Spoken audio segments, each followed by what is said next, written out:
Welcome to another episode of the Bank Free Blueprint Podcast. Today I have with me Maria Urazo. Welcome, Maria. Thank you, Tom. It's a pleasure to be here with you today. Absolutely. Thank you for joining us. You are an author, a book publisher, a book publishing coach, and an author, Yes, and a branding expert.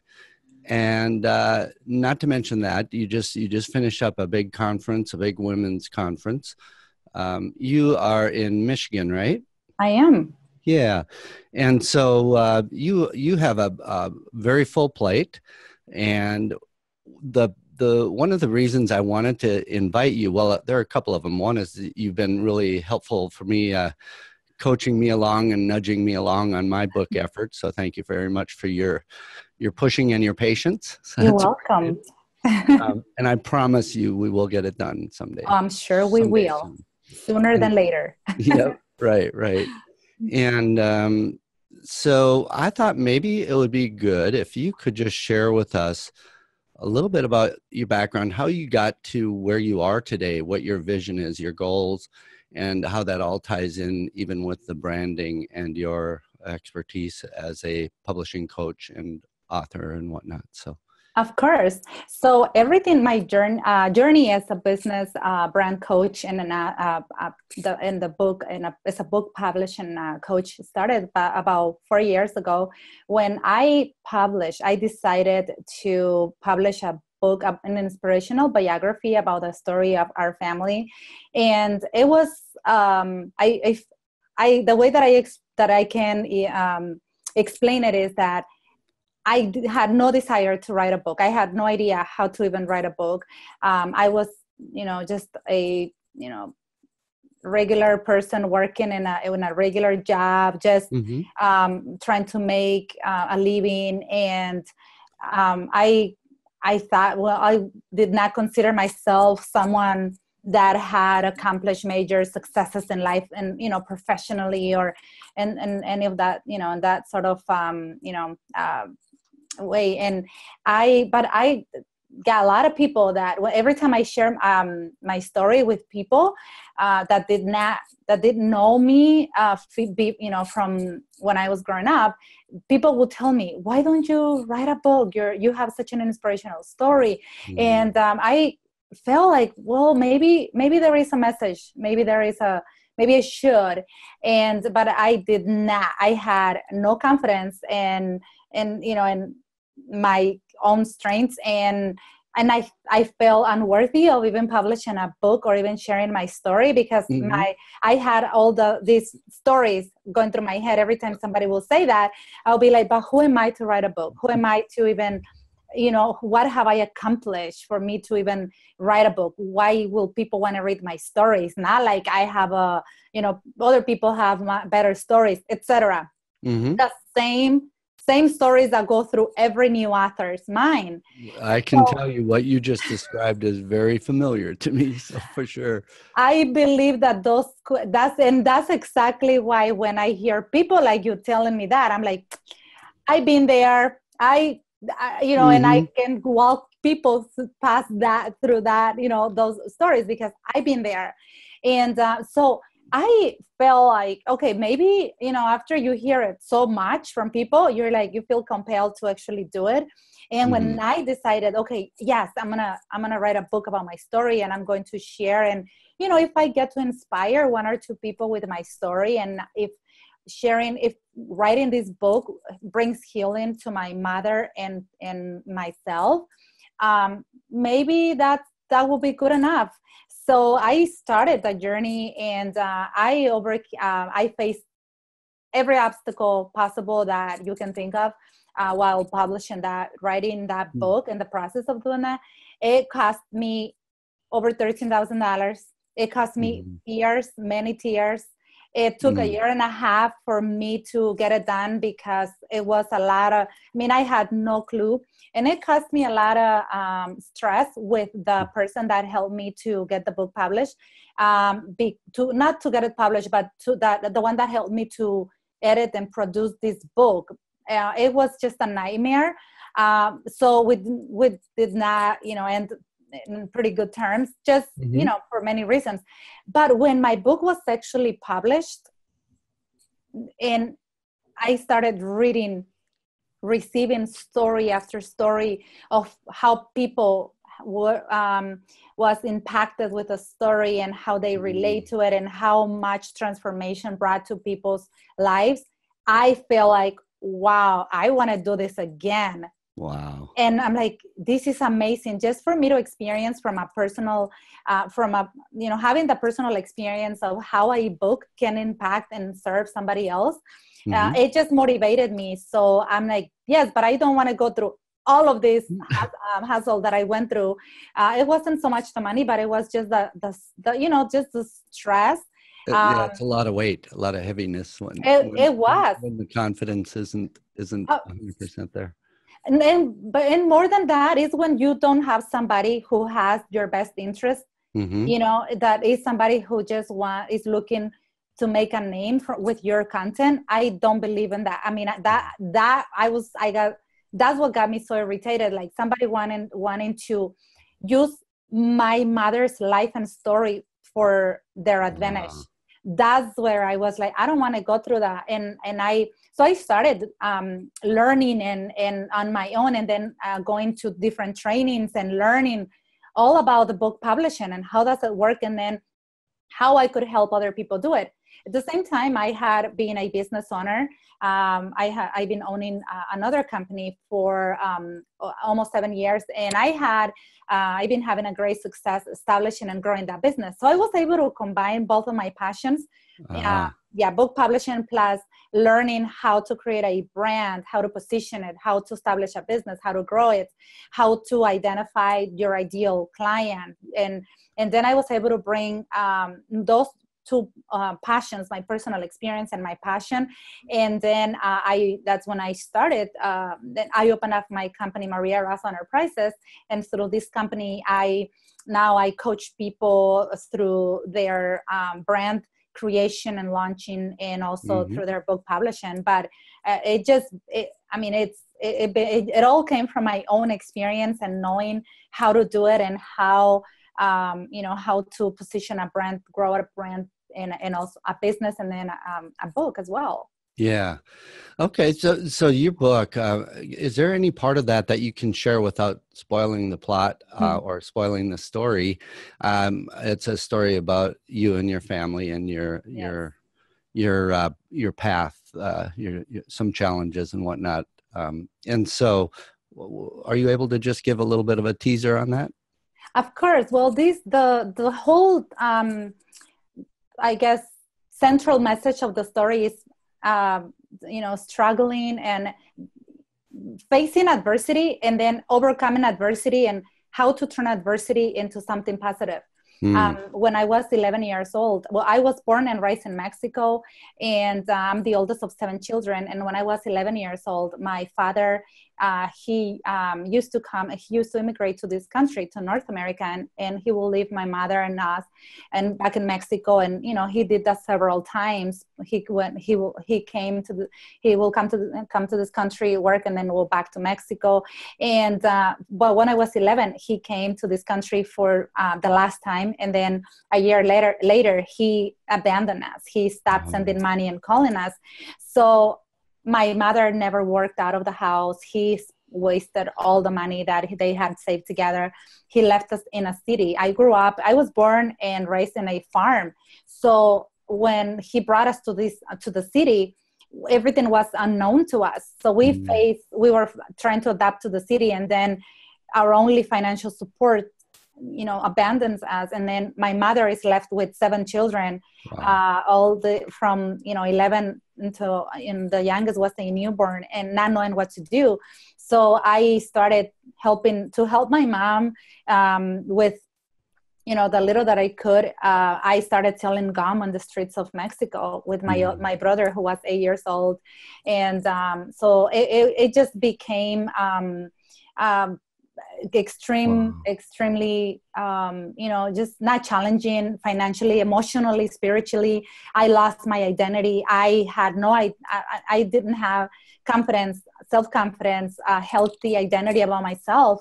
So the book is called, the title is In Search of My Father, because I came to this country searching for him. I wanted to search for him. That was my main motivation to, I wanted to reunite with my mother, who was working already also. She also immigrated to this country and left me in Mexico with, my younger siblings, and I became their mom, per se. And so, I was only a 13-year-old girl in charge of this, younger kids, and, and I was afraid of losing my mother as well. So overcoming all of that, turning that, every adversity into a life lesson is definitely, it's the central message of that book. Wow. Wow. And to see you where you're at right now, and the business that you've created, and the people that you have helped, and the coaching, everything else you've done, it's really amazing to see that such a huge change. And and I know you have an amazingly huge heart too. So it's really cool to see that. So with the branding, can you describe a little bit when somebody asks you, what is branding and why do I need that? What would you tell them? Yeah, I say that branding, it's a way that you are perceived in the market. Like, why would people want to interact with you and work with you? It's positioning yourself. Branding includes the message, the image that you want to project to the audience, and owning that in the marketplace, so that you are not mixed in within everyone else that is doing what you do. Mm-hmm. That's why companies like Apple, like Coca-Cola, spend millions and millions of dollars on, creating that brand and those logos. The insurance agency that I own right now, they went through a major logo, change within the last 2 years, and because they're, that's part of their brand, that's part of the brand image. But at the end of the day, people, creating a brand is owning your message, so that people can recognize you and know why will they want to interact with you. So it's incredibly important. When I started branding myself, I started, just first we created all the image, right? So we call those different elements that go into a brand, but it's also the behavior.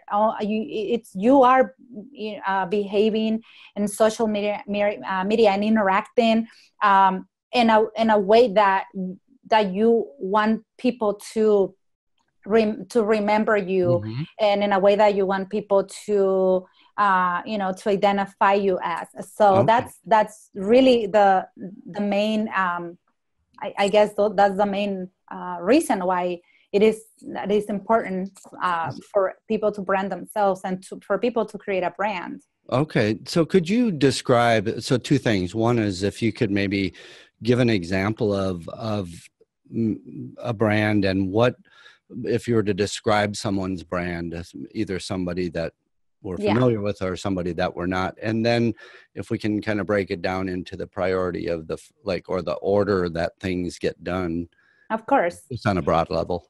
Of course. So I use the 5 steps to branding. And within that, each of them has different elements. So the number 1 step for a brand is, who are you?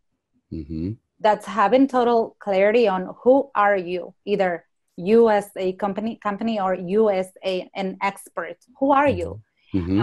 Number 2 is, what is the problem you are solving in the world? And having clarity on that. What is the problem you're solving in the world? Mm-hmm. Number 3, who are you solving that problem for? Number Okay. 4, how are you going to do that? Like, what process are you going to implement when you're solving that problem? And number 5 is, how are you going to deliver that to your to that market, to your ideal client? Mm-hmm. And once you identify those 5 steps, then you start creating the image, the brand image. That's what we call, so that you can connect with your market. Mm-hmm. Because if you are a henna artist, so then your brand is going to be around, henna and hippie and Mm-hmm. and artist.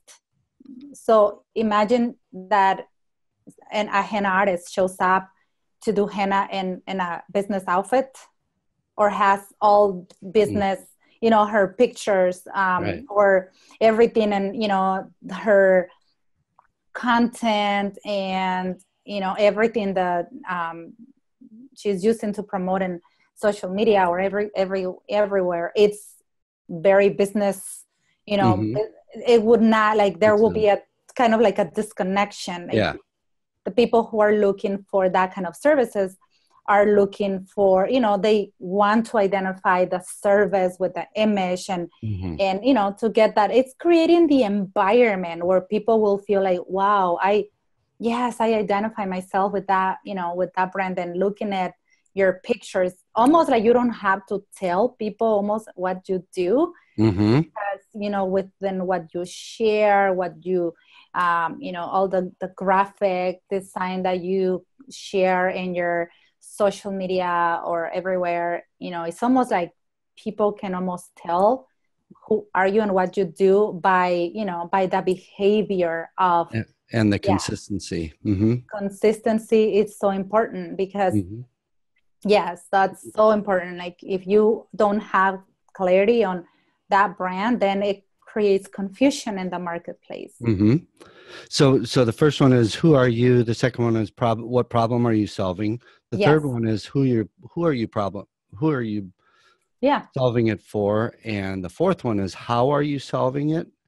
What steps? Yeah. And then the fifth one is How are you going to deliver that? okay. So of those, I think the second through the fifth are to me are a little bit more clear than the first.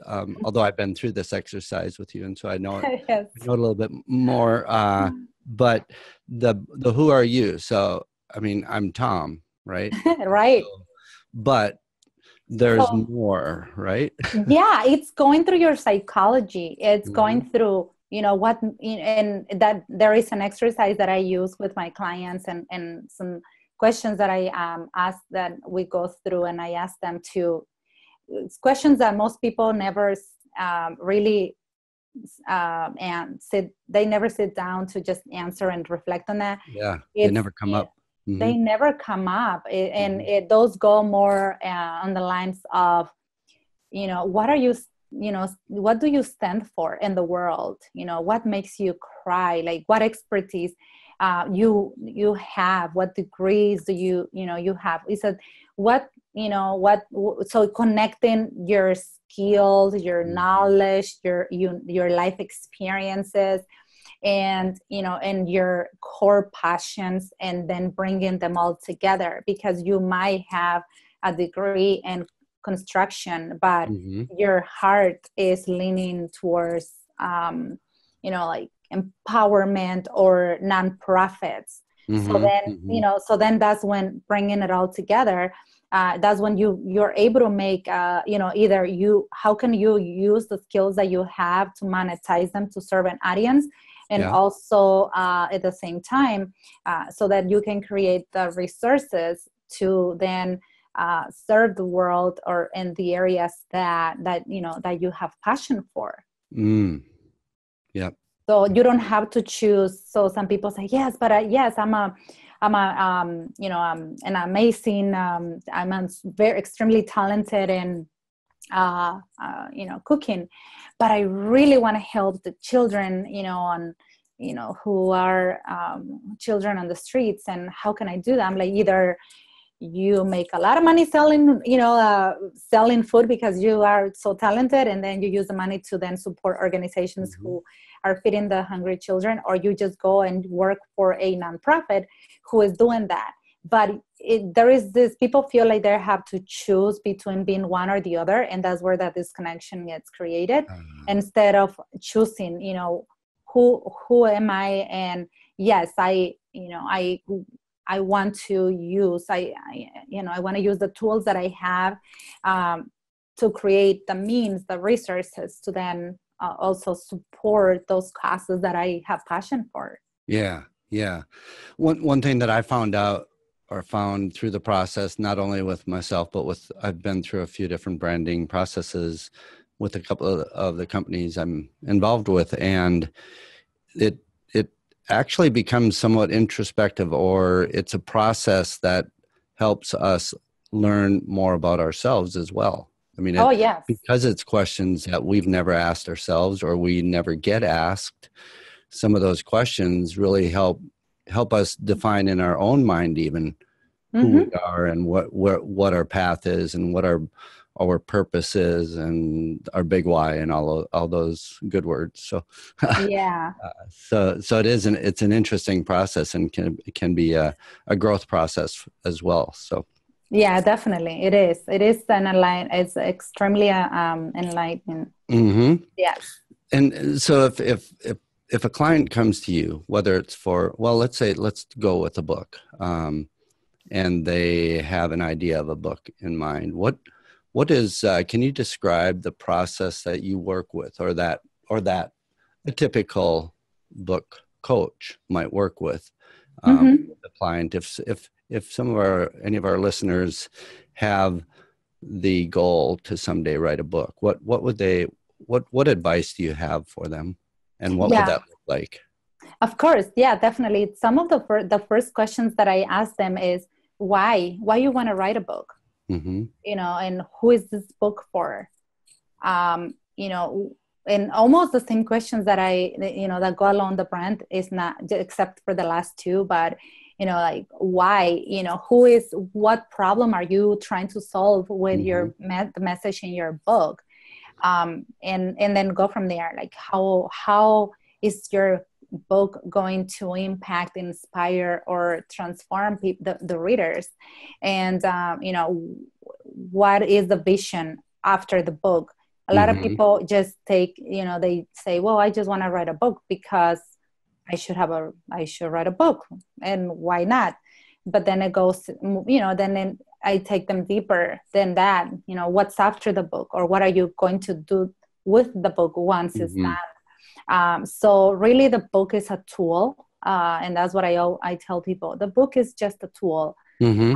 that, in most cases, a tool that you can use to convey the problem that you're trying to solve to your audience and to connect with your audience. Mm-hmm. It is a tool that you can take and turn it into a workshop, webinar series, or to guide people into your connect you to it. Will position you as the expert on your field. So Mm-hmm.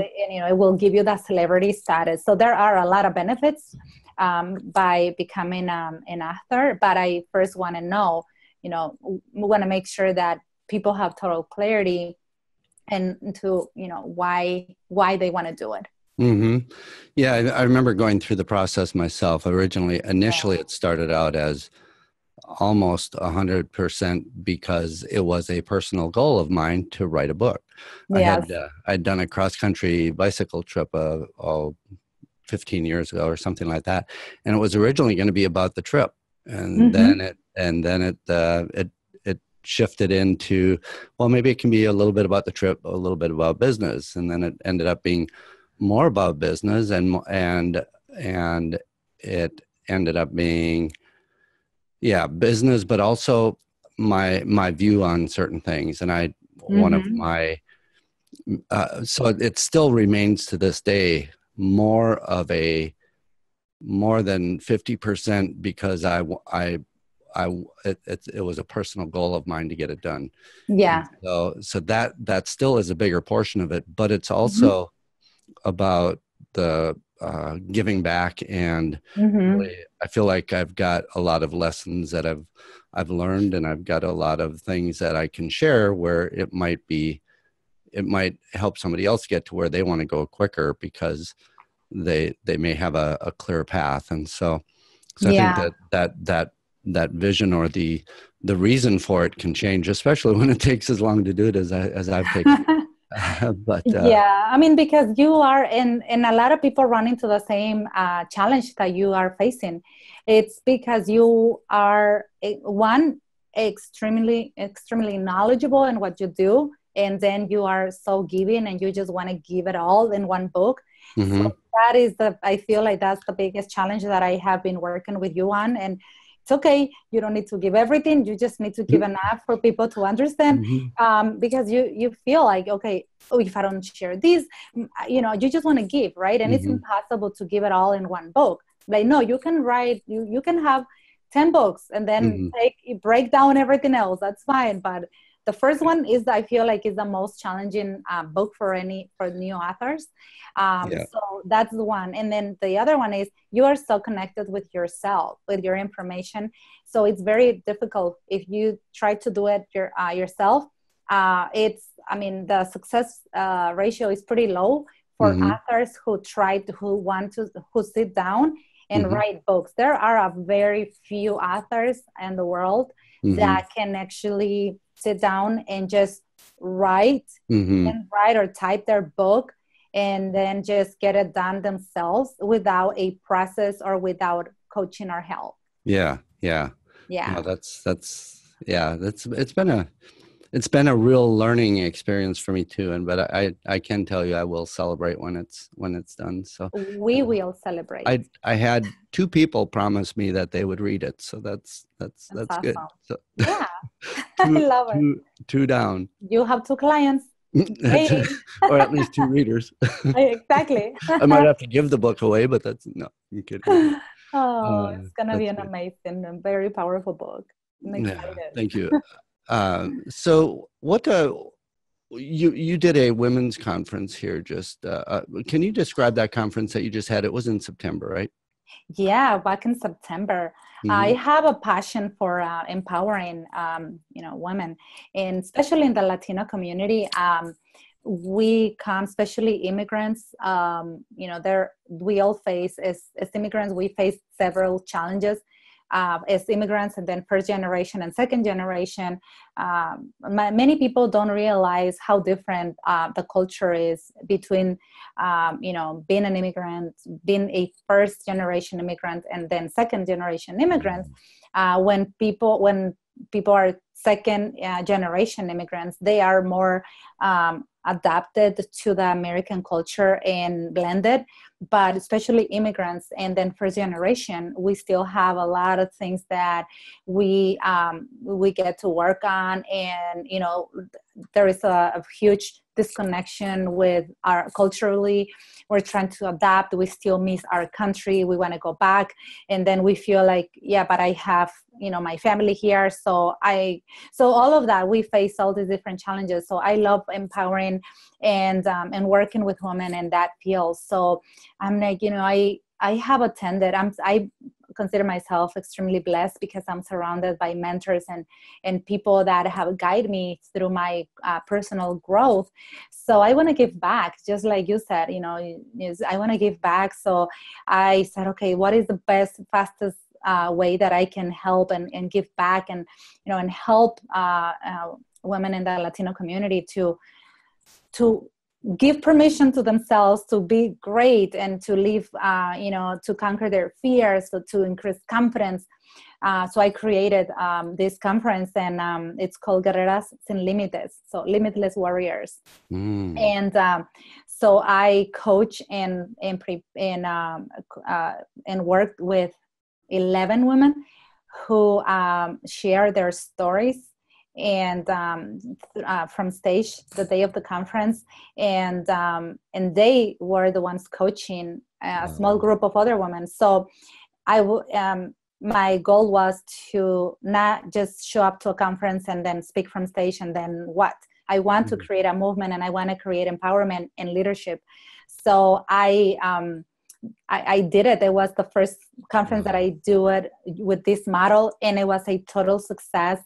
We had tears and laughter and inspiration Oh, I the can imagine. whole day, and it was everyone in that room Mm. felt some sort of transformation, inspiration, because at the end of the day, the main goal was to not just go and speak, deliver a nice speech from stage, but also to send a message to the audience that yes, we all have, we all face challenges. We all have something in common, but we can, if anything is possible for us as well through every different story. So I'm just blessed. So it has been so far my best conference that I have delivered, and especially because it was the largest. I guess I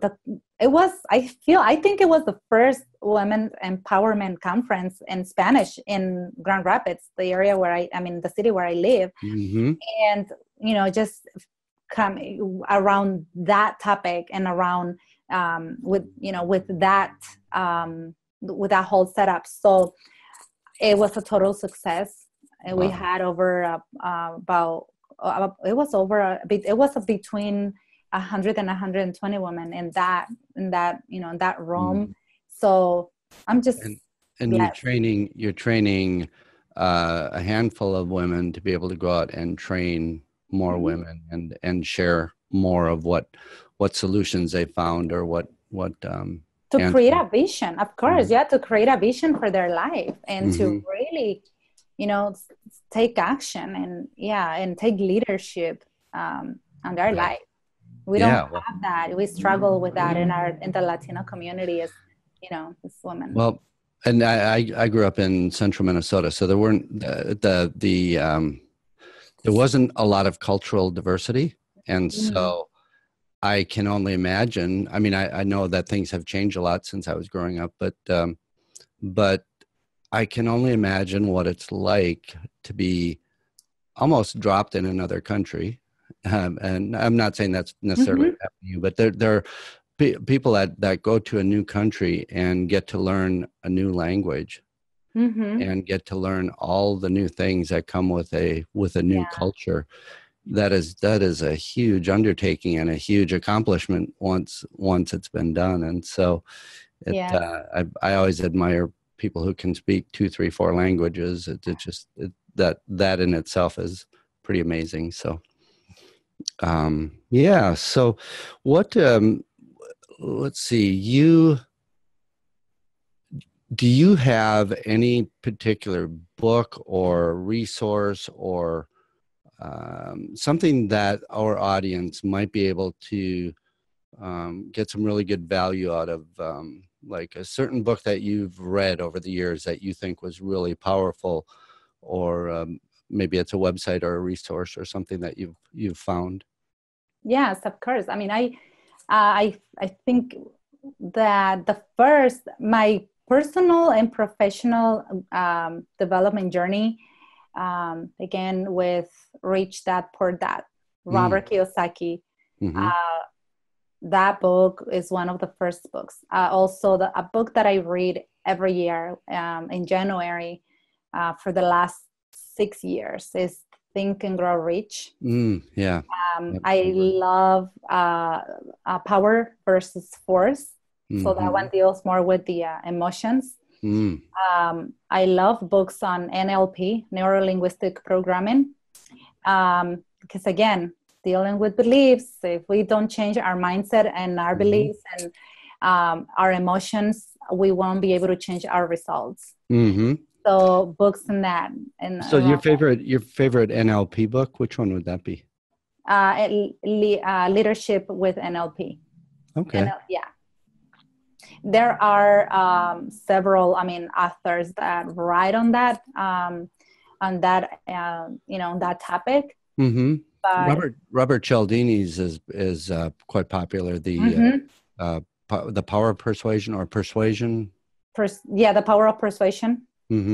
Yeah. And that one I've read a couple of times. That one's pretty interesting. So I love books on emotional intelligence as well. I feel like our society should be reading and really mastering. There should be a course in schools, mandatory, on emotional intelligence, because it's incredible how people in whatever level they are, in business or, professionally, or, I think that the lack of emotional intelligence is pretty big.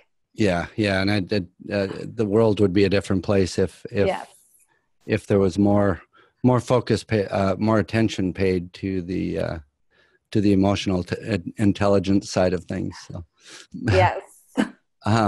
cool. Well, and if anybody would like to reach out to you and either get more information about the branding or the book coaching, how could they reach you? Well, they can send me an email to maria@mariaerazo.com. That goes straight to me and my staff. Right now, they can also visit my website, mariaerazo.com, and read my book. My website is both in English and Spanish. And I have a piece right now on my website giving the free digital copy of my book. But right now we're switching systems. So Okay. it might not work right at this moment, but within a couple of days, depending Wow. on this podcast is released, they can also try and doing that. Visit my website. Oh, very cool. So if people want a free copy of your book, a free electronic copy, could they just email you? Yes, they can email me and tell me, Maria, thank you. For the gift, please send me the copy, and Sure. will send it to them right away. Great. Well, Yes. that's very generous. It's that's really cool. So, well, any parting thoughts? Any advice for our listeners? Anything you can share that? Yeah. Well, I mean, I'm assuming this podcast will be going mainly to entrepreneurs and people in the business world. And what I will leave people with is create a positive, healthy, strong identity about who you are, about your audience, about what you are here to deliver to the world, and then own it. Just own it, and don't wait for permission from the world to step up and declare, that you are the best in your field, and just give the permission, grant that permission to yourself every day, because that is going to motivate you and inspire you to take daily steps to always deliver excellent service and excellent products and whatever you do. But everything starts by owning our voice, owning the transformation that we are here to deliver. So that's great. That's great, and it's really powerful to be able to step into the power. So excellent. Definitely. Yes. Well, cool. Well, very cool. Thank you very much, Maria. I really appreciate you taking the time here, and looking forward to another podcast interview soon. So anytime. It will be a pleasure, Tom. Thank you so much for being such a great leader and inspiration, and for your giving heart. You are one of my favorite people in the world. So thank you. Thank you, Maria. You too. Thank you. Yes. See ya.